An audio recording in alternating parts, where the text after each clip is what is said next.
Banyak juga ya yang masih bertanya-tanya, ini anak saya udah makan, makannya banyak, doyan makan, tapi kok tetap kurus pendek. Terus gimana nih cara ngatasinnya? Oke, Bismillahirrahmanirrahim. Allahumma shalli ala Muhammad. Nah, kita akan membahas nih mengenai gimana ya, kenapa sih kok anak doyan makan tapi ternyata dia tetap aja kurus dan juga pendek. Nah, terus gimana sih cara mengatasi anak yang doyan makan tapi dia kok tetap kurus dan pendek ini? Nah, teman-teman nih di sini yang mungkin ya mama-mama di sini merasa resah dan gelisah ya. Kok gimana nih anak saya? Saya harus ngapain? Saya harus berbuat apa? Bingung banget. Nah, di sini teman-teman nggak usah bingung dan nggak usah risau ya, karena kita sebentar lagi akan mengetahui kenapa anak kita yang doyan makan ini tetap kurus dan juga pendek. Nah, di sini teman-teman bisa lihat ya, ternyata proses makan anak itu sebenarnya simpel aja supaya dia bisa tumbuh normal seperti biasanya. Apa sih prosesnya? Jadi pertama prosesnya, teman-teman, dia ketika dia makan ya, baik itu dia makan pizza, makan apapun juga ya. Ini kan usianya usia balita ya. Jadi ambil aja dia makan pizza. Nah, dari makan pizza ini dia masuk ke sistem pencernaan namanya. Dari mulai mulut, kemudian dia masuk ke lambung, kemudian dia masuk ke usus, usus kecil, usus besar ya. Semua dicerna hingga keluarlah semuanya yang apa yang dimakan itu. Nah, hasil yang diserap tadi ya, diserapnya itu di mana? Di usus kecil sini. Kemudian diserap ya zat-zat gizinya diedarkan ke seluruh tubuh ya melalui darah. Kemudian dari situ maka sel-sel yang ada di dalam tubuh ini mendapatkan makanan dari darah. Nah, ketika sudah mendapatkan makanan, dia akan tumbuh dan berkembang. Akhirnya anak menjadi tumbuh menjadi lebih tinggi ataupun berat badannya menjadi bertambah. Itu karena adanya bantuan dari darah untuk mengangkut sel-sel, untuk mengangkut sari-sari makanan ketika akhirnya bisa dimakan oleh sel-sel tubuh tadi ya. Nah, itu adalah proses makan anak supaya dia bisa tumbuh tinggi dan juga naik berat badannya. Kemudian pertanyaannya kok tetap kurus pendek ya? Gimana sih ceritanya? Oke, tadi kan kita berbicara mengenai makan yang normalnya lah ya. Jadi dia makan unsurnya tadi misalnya pizza. Unsurnya apa aja dari pizza ini?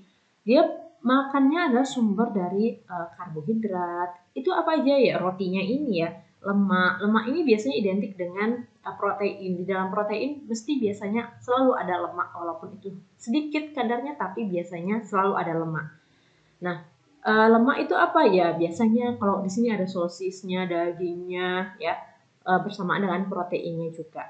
Kemudian vitamin itu adanya di biasanya ya vitamin mineral ya di sayur-sayurannya ini ya, tomat, kemudian di seledri, di bawang bombay. Nah, itu semuanya ada vitamin mineralnya.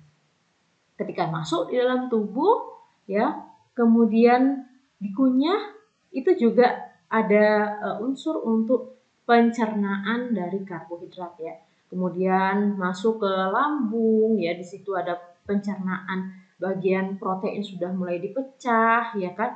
Kemudian di dalam apa namanya melewatin hati, di situ lemak-lemak akan dipecah dah ya, dicerna. Nah, kemudian semuanya sudah menjadi hal yang kecil ya, mulai karbohidrat itu sudah menjadi sari-sari makanan yang kecil-kecil banget ya kalau dalam tubuh itu. Mungkin bentuknya sudah kalau kita bilang ya bukan besar-besar kayak gini lagi, tapi sudah menjadi sari-sari makanan yang dia di dalam usus kecil ini itu nanti teman-teman dia akan diserap ya, masuk ke sini diserap ya, diserap di tubuh, kemudian dari situ dia akan dialirkan melalui darah dan dia akan menjadikan anak kita bertambah beratnya dan bertambah tingginya.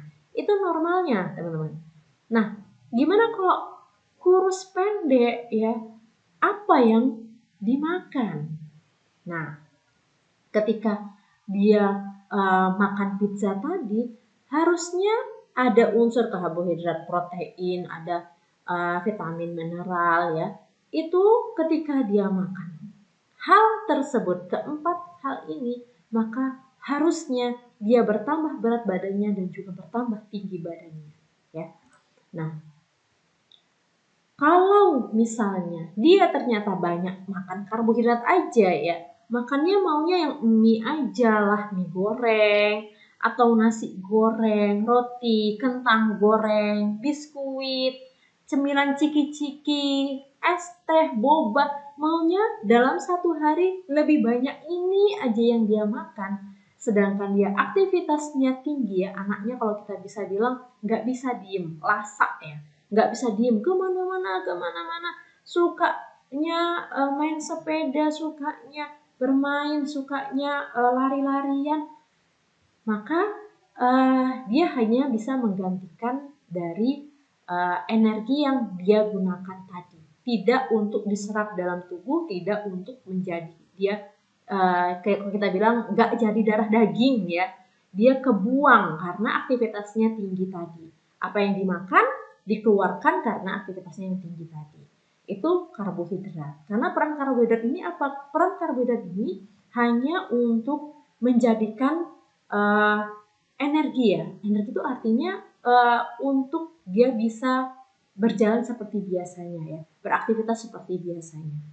Nah, sedangkan kurus aja ini artinya dia mengkonsumsi proteinnya itu dikit banget ya, tidak mencukupi kebutuhannya dia. Harusnya dia ada kebutuhan proteinnya sehari minimal misalnya 2 sampai 3 porsi untuk proteinnya, tapi itu tidak dicukupi dalam hari itu, maka tidak ada yang jadi, kalau kita bilang nggak bisa, nggak ada yang jadi darah daging ya, jadi nggak ada yang disimpan, semuanya dikeluarkan, akhirnya dia menjadi kurus ya, tidak ada yang tersimpan menjadi otot, nggak ada yang tersimpan, nah makanya dia kurus gitu.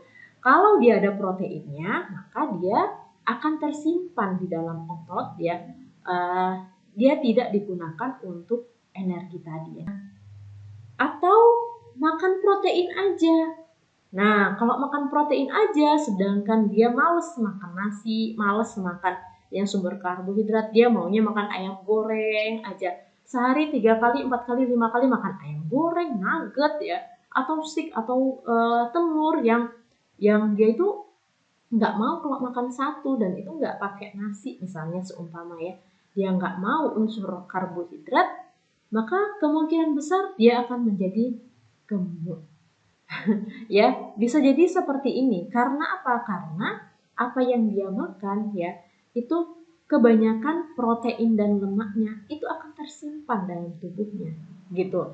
Kalau dia tidak mengkonsumsi karbohidrat, itu tubuh itu lebih berat ya untuk mencerna proteinnya, karena proteinnya harus diubah lagi menjadi lemak, diubah lagi menjadi sumber energi kayak gitu ya. Nah, maka dia biasanya karena metabolismenya sudah berubah, dia cenderung lebih gemuk.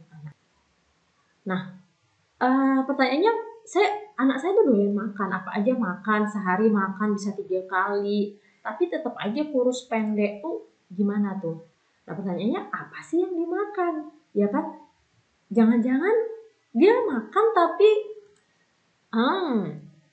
apakah kualitas dan kuantitasnya cukup? Makan tapi cuma 1 sendok. Makan tapi hanya makan 1 puding, udah cukup misalnya. Itu disebut makan, ya kan? Kita nggak tahu. Nah, banyak makan, doyan makan, tapi apa sih makanannya itu? Nggak tahu apa yang dimakan.